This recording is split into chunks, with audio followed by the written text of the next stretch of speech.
सुराज्ञानसम्बोधं स्वकीर्तिकरसदृशं सुधी संस्कृत्य सुवर्णं शशीरेन्द्र महोन्महे सुषमेन्द्र काराग्योत्तम राघवेन्द्र गुरुप्रियं सुयतीन्द्र गुरुमते मोहरामार्चनेरतम् सर्वे सुखिनः सन्तु सर्वे सन्तु निरामयाः सर्वे भद्राणि पश्यन्तु सर्वे सुखशालिनः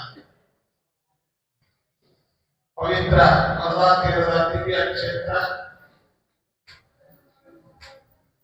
ಇಬ್ಬರು ಮಹಾನ್ ಯತಿಗಳ ಮೂಲ ವೃಂದಾವನ ಮತ್ತೊಬ್ಬ ಗುರು ಸಾರ್ವಭೌಮರ ಮೃತ್ತಿಕಾ ವೃಂದಾವನದ ಸನ್ನಿಧಾನ ಇದರಿಂದ ಯತಿತ್ರಯರ ಒಂದು ವಿಶಿಷ್ಟವಾದ ಸ್ಥಾನವಾಗಿ ಪ್ರಸಿದ್ಧವಾಗಿರತಕ್ಕಂತಹ ಈ ಹೊಸರಿತ್ತಿ ಕ್ಷೇತ್ರ ಅತ್ಯಂತ ಶ್ರೇಷ್ಠವಾಗಿರತಕ್ಕಂತಹ ಕ್ಷೇತ್ರ.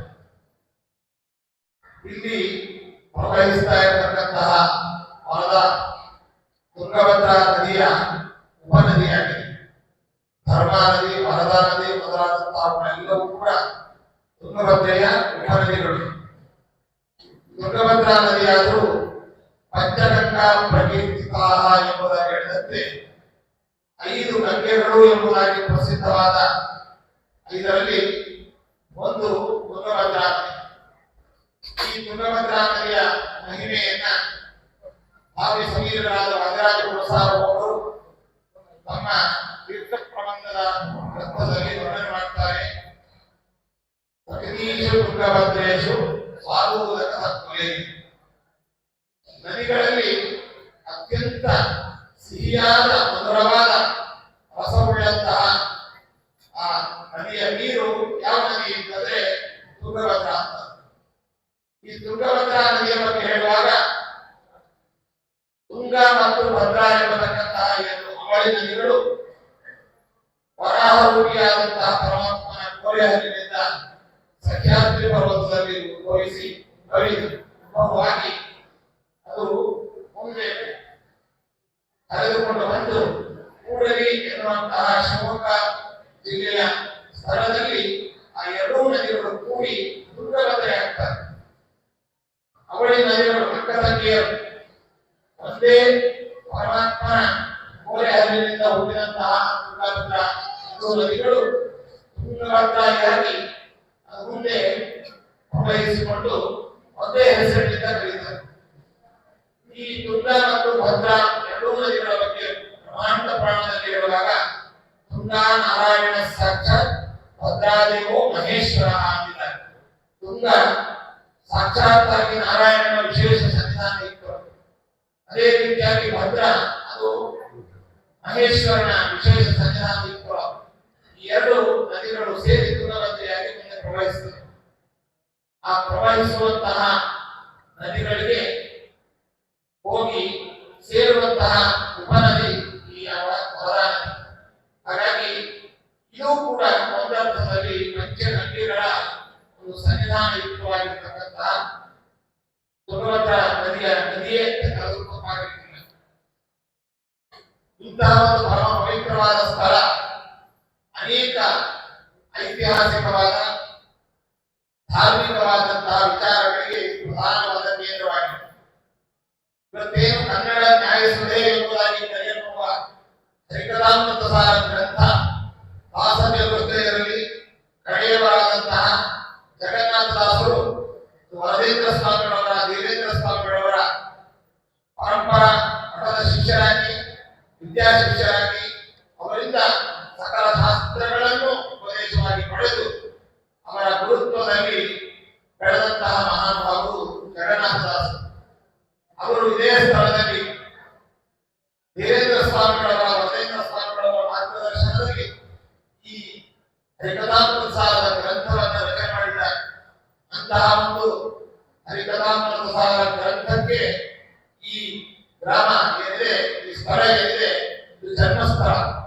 ಹೇಗೆ ರಮಾನಿವಾಸೋಚಿತ ವಾಸಭೂಮಿ, ಸನ್ಯಾಯ ರತ್ನಾವಳಿ ಜನ್ಮಭೂಮಿ, ವೈರಾಗ್ಯ ಭಾಗ್ಯೋ ಪದ್ಮನಾಭ ತೀರ್ಥ ಅಮೃತಾಂಬಿ ಎಂಬುದಾಗಿ ತ್ರಿತೀರ್ಥ ಗುರು ಸಾರ್ವಭೌಮರು ಸನ್ಯಾಯ ರತ್ನಾವಳಿ, ಸಂತರ್ಕ ದೀಪಾವಳಿ ಎನ್ನುವಂತಹ ಗ್ರಂಥಗಳ ಜನ್ಮ ಭೂಮಿ, ಜನ್ಮ ಪ್ರದರು ಎಂಬುದಾಗಿ ಪದ್ಮನಾಭ ತೀರ್ಥರನ್ನು ವರ್ಣನೆ ಮಾಡಿದ್ದಾರೋ ಅದರಂತೆ ಹರಿಕಥಾಮೃತ ಸಾರದ ಜನ್ಮಭೂಮಿ ಈ ಹೊಸಗದ್ದೆ ಕ್ಷೇತ್ರವಾಗಿದೆ. ಇಲ್ಲಿಯೇ ರಚನೆಯಾದಂತಹ ಗ್ರಂಥ. ಇಲ್ಲಿ ಅವರು ವಾಸ ಮಾಡಲಿಕ್ಕೆ ಮನೆ ಅವರು ಇಲ್ಲೇ ಇದೆ. ಅದೇ ಮನೆಯಲ್ಲೇ ನನ್ನ ಅತಿಥಿ ಗೋಪಾಲಾಚಾರ್ಯರು ಇವರೆಲ್ಲ ಆ ಮನೆಯ ಸದಸ್ಯರಾಗಿದ್ದಾರೆ. ಅಂತಹ ಮನೆಯಲ್ಲಿ ಅವರಿದ್ದು ವೀರೇಂದ್ರ ಸ್ವಾಮಿಗಳವರ ಅನುಗ್ರಹವನ್ನು ಉಪದೇಶವನ್ನು ಪಡೆದು ಅವರ ಮಾರ್ಗದರ್ಶನದಲ್ಲಿಯೇ ರಚನೆಗೊಂಡಂತಹದ್ದು ಇದೇ ಸ್ಥಳದಲ್ಲಿ. ಅಂತಹ ಒಂದು ಕೃತಿಗೆ ಇದು ಒಂದು ಜನ್ಮಸ್ಥಳವಾಗಿದೆ ಅಂತ ಅನ್ನೋದು ಒಂದು ವಿಚಾರ. ಇನ್ನು ವೀರೇಂದ್ರ ಸ್ವಾಮಿಗಳವರ ಮಹಿಮೆಯನ್ನು ಚಿಂತನೆ ಮಾಡುವಾಗ ಬೇರೆ ವಿದ್ವಾಂಸರು ಹೇಳಿದ್ದಾರೆ. ಅವರ ಹೆಸರಿನಲ್ಲಿ ಧೀರೇಂದ್ರರು ಎಂಬುದಾಗಿ ಅವರ ಗುರುಗಳು ಅವರಿಗೆ ನಾಮಕರಣ ಮಾಡಿದ್ದಾರೆ. ಇಲ್ಲಿ ಧೀರರು ಅಂತ ಅನ್ನೋದನ್ನು ಯಾರು ಕರೀತಾರೆ ಅಂದ್ರೆ ಪೂರ್ವೋಪನ್ಯಾಸ ಅಂತ ಹೇಳಿದ್ರು. ಮನಸ್ಸಿನ ವಿಕಾರಕ್ಕೆ ಕಾರಣವಾಗಿರತಕ್ಕಂತಹ ಮನಸ್ಸಿನ ಒಂದು ಚಾಂಚಲ್ಯಕ್ಕೆ ಕಾರಣವಾದಂತಹ ಎಲ್ಲ ಕಾರಣಗಳಿದ್ರೂ ಕೂಡ ಯಾರ ಮನಸ್ಸು ವಿಕಾರಗೊಳ್ಳೋದಿಲ್ಲ ದೈವ ಧೀರ ಅಂತಂದಿದ್ದಾರೆ. ಅಂತಹ ಮಹಾ ಮಹಿಮಾ ಸಂಪನ್ನವಾಗಿರತಕ್ಕಂಥವರು ಧೀರೇಂದ್ರ ಸ್ವಾಮಿಗಳು. ಅವರ ಯಾವ ತರಹದ ವಿಷಯ ಲಾಲಸೆಯಾಗಲಿ ಅಥವಾ ಲೌಕಿಕ ಈ ಕಾರ್ಯಗಳಿಗಾಗಲಿ ಯಾವ ಒಂದು ಕಾರಣಕ್ಕೂ ಕೂಡ ಅವರು ಯಾರ ಮನಸ್ಸು ವಿಕಾರಗೊಳ್ಳಲಿಲ್ಲ. ಅವರು ನಿಜವಾದಂತಹ ಧೀರರು. ಅಂತಹ ಧೀರರಲ್ಲಿ ಶ್ರೇಷ್ಠರು ಅಗ್ರಗಣ್ಯರು ಧೀರೇಂದ್ರ ಸ್ವಾಮಿಗಳು ಎಂಬುದಾಗಿ ಅನ್ವರ್ಥ ನಾಮಾಂಕಿತರಾಗಿದ್ದಾರೆ. ಇನ್ನ ಇವರ ಬಗ್ಗೆ ಹೇಳುವಾಗ ಧೀರೇಂದ್ರ ತೀರ್ಥರು ಅಂತ ಹೆಸರಿಟ್ಟಿದ್ದಾರೆ. ಯಾಕೆ ಹೇಳಿದ್ರೆ ಸ್ವಾಭಾವಿಕವಾಗಿಯೇ ಹುಟ್ಟಿನಿಂದಲೇ ಅವರಿಗೆ ಬಂದಂತಹ ಗುಣಗಳು ಇದಾಗಿ ಯಾವುದು ಅಂದ್ರೆ ಧೀರತ್ವ, ಉದಾರತ್ವ, ಉಚಿತಜ್ಞತ ಇವೆಲ್ಲವೂ ಕೂಡ ಏನಿದೆ ಅಭ್ಯಾಸೇನ ನರಭ್ಯಂತೆ ತದ್ವಾರ ಸಹಜಾತ್ಮ ಅಂದಿದ್ದಾರೆ.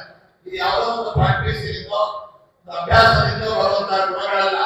ಧೀರತ್ವ ಮೊದಲಾದಂತಹ ಗುಣಗಳು ಇದು ಅವರಿಗೆ ಜನ್ಮತಃ ಬಂದಂತಹದ್ದು. ಆದ್ದರಿಂದ ಇವರ ಜನ್ಮತಃ ವಂಶ ದೃಷ್ಟಿಯಿಂದಲೂ ಪೀಠದ ದೃಷ್ಟಿಯಿಂದಲೂ ಕೂಡ ಇವರಿಗೆ ಜನ್ಮತಃ ಬಂದಂತಹ ಗುಣಗಳು. ಆ ಗುಣಗಳನ್ನು ಮನಗಂಡು ಧೀರೇಂದ್ರ ತೀರ್ಥರು ಎಂಬುದಾಗಿ ನಾಮಕರಣವನ್ನ ಇವರು ಹೊಂದಿರತಕ್ಕಂಥವರಾಗಿದ್ದಾರೆ ಅಂತ ಮಹಾನುಭಾವರು.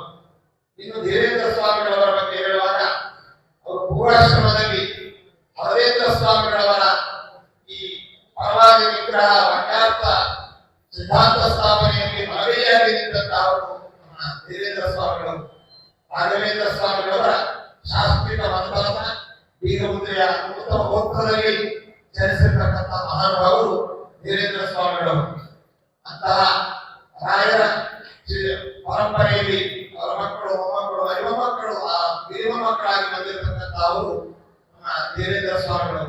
ಮಂತ್ರಾಲಯದಲ್ಲಿ ರಾಯರ ಪಕ್ಕದಲ್ಲಿ ಇರ್ತಕ್ಕಂತಹ ಅನಿಂದ್ರ ತೀರ್ಥರ ಪೂರ್ವಾಶ್ರಮದ ಪುತ್ರರು ಇವರು ನಮ್ಮ ಜಯರಾಮಾಚಾರ್ಯರು ಎಂಬುದಾಗಿ ನಾಮಾಂಕಿತ.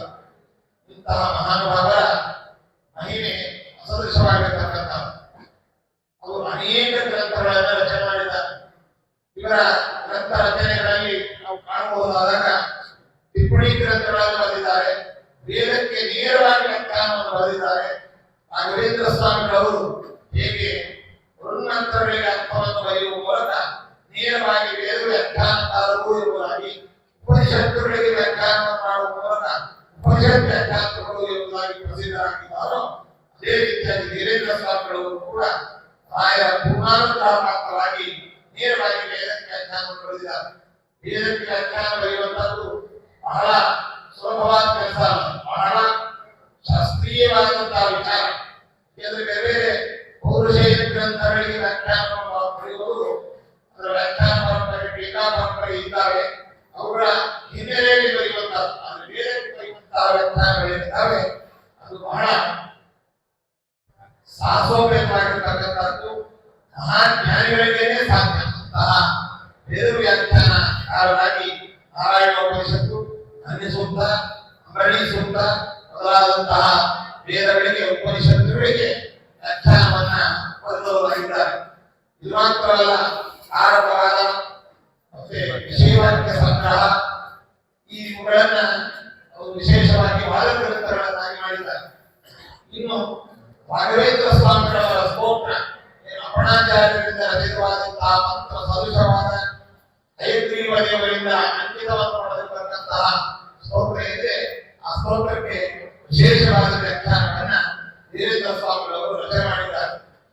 ಇನ್ನು ವಾದೀಂದ್ರ ತೀರ್ಥರು ರಾಯರನ್ನ ಕಂಡು ಅವರ ಗ್ರಂಥಗಳು, ಅವರ ಗ್ರಂಥ ರಚನಾ ಶೈಲಿ, ಅವರ ಮಹಿಮೆ ಇವುಗಳನ್ನೆಲ್ಲ ಏನು ಆಶು ಕವಿಗಳಾಗಿ ವರ್ಣನೆ ಮಾಡಿದ್ದಾರೆ. ಅಂತಹ ಗುರುಣಸ್ತವನಕ್ಕೆ ವಿಶೇಷವಾಗಿ ವ್ಯಾಖ್ಯಾನವನ್ನು ಬರೆದು ಅವರು ಗುರುಣಸ್ತವನದ ಭಾವವನ್ನ ಹೊರಹಾಕಿದ್ದಾರೆ.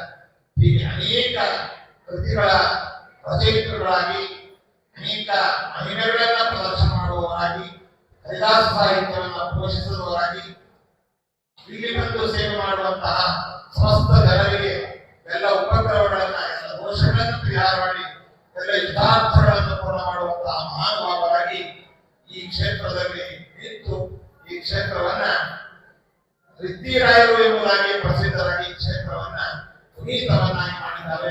ಅಂತಹ ಮಹಾನುಭಾವರಾದ ಶ್ರೀ ವೀರೇಂದ್ರ ತೀರ್ಥ ಪ್ರಸಾದ ಅವರ 240ನೇ ವರ್ಷದ ಆರಾಧನಾ ಮಹೋತ್ಸವ ಈ ವರ್ಷ ನಡೀತಾ ಇದೆ. ಇವರ ಆರಾಧನಾ ಮಹೋತ್ಸವದ ಅಂಗವಾಗಿ ಅವರಿಂದ ರಚಿತವಾದ ಗ್ರಂಥಗಳ ವಿಶೇಷವಾದ ಅನುವಾದ, ವಿದ್ಯಾರ್ಥಿಗಳಿಂದ ಪರೀಕ್ಷೆ, ಜೊತೆಯಲ್ಲಿ ಪಾರಾಯಣ ಮೊದಲಾದ ಕಾರ್ಯಕ್ರಮಗಳನ್ನು ಆಯೋಜಿಸುವ ಜೊತೆಯಲ್ಲಿ ಅನೇಕ ಅಭಿವೃದ್ಧಿಯ ಕಾರ್ಯಗಳನ್ನು ಕೂಡ ಇಲ್ಲಿ ಕೈಗೆತ್ತಿಕೊಂಡಿದ್ದೇವೆ.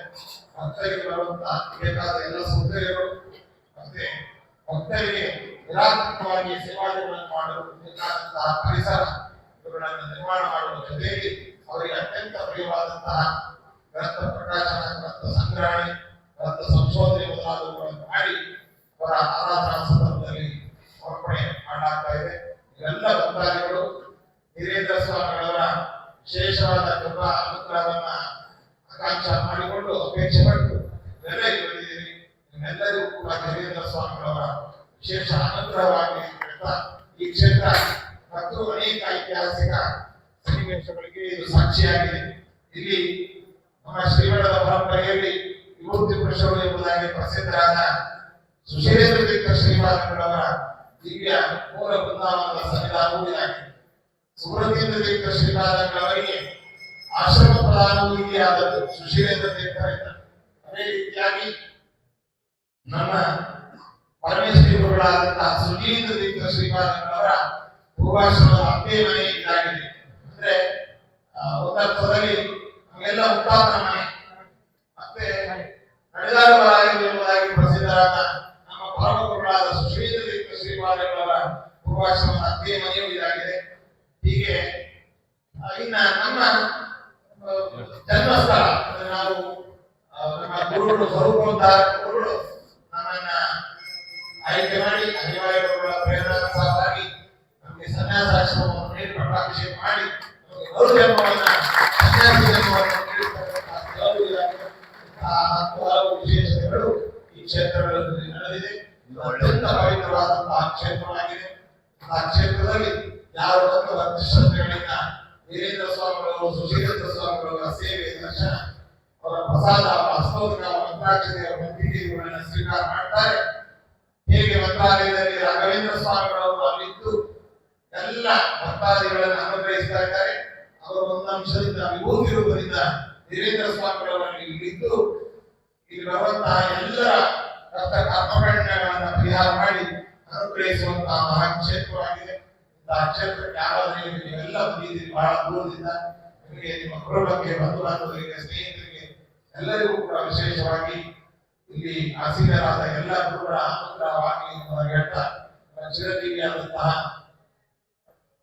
ಅಶೋಕಾಚಾರ್ಯ ಬಹಳ ಭಕ್ತರಿಗೆ ಇಲ್ಲಿ ಬರುವ ಸೇವಾಕರ್ತರಿಗೆ ಬಹಳ ಸಮೀಪದಲ್ಲಿ ಇದ್ದುಕೊಂಡು ಎಲ್ಲ ರೀತಿಯಾದ ವ್ಯವಸ್ಥೆಗಳನ್ನು ಮಾಡಿ ದೈನಂದಿನ ಸೇವೆ, ಉತ್ಸವಾದಿ ಕಾರ್ಯಕ್ರಮಗಳನ್ನ ಬಹಳ ಶ್ರದ್ಧೆಯಿಂದ ನಡೆಸ್ತಾ ಇದ್ದಾರೆ. ಒಬ್ಬ ಗೋಪಾಲ ಅಶೋಕಾಚಾರ್ಯ ನಡೆಸೋದು ಮಾತ್ರ ಅಲ್ಲ, ಇನ್ನೊಂದು ಎಲ್ಲ ಭಕ್ತರು, ಉದಾರ ಮನಸ್ಸಿನ ಭಕ್ತರು ಇಲ್ಲಿ ಬಂದು ಧರ್ಮೋ ಧಾರ್ಮಿಕ ಇರುವಿನ ಅಂತ ಹೇಳಿ ಧಾರ್ಮಿಕರು ಇಲ್ಲದೆ ಧರ್ಮ ನಿಲ್ಲೋದಿಲ್ಲ. ಅದರಿಂದ ಇಲ್ಲಿ ಅಶೋಕಾಚಾರ್ಯರು ವ್ಯವಸ್ಥೆ ಮಾಡಬಹುದು. ಇನ್ನೊಂದು ಭಕ್ತರು ಬಂದು ಇಲ್ಲಿ ಸೇವೆ ಮಾಡಿ ಅನುಗ್ರಹಕಾಂಕ್ಷರಾಗಿ ಅದು ಮುಖ್ಯವಾಗಿರ್ತಕ್ಕಂಥ ಎಲ್ಲರಿಗೂ ವಿಶೇಷವಾಗಿ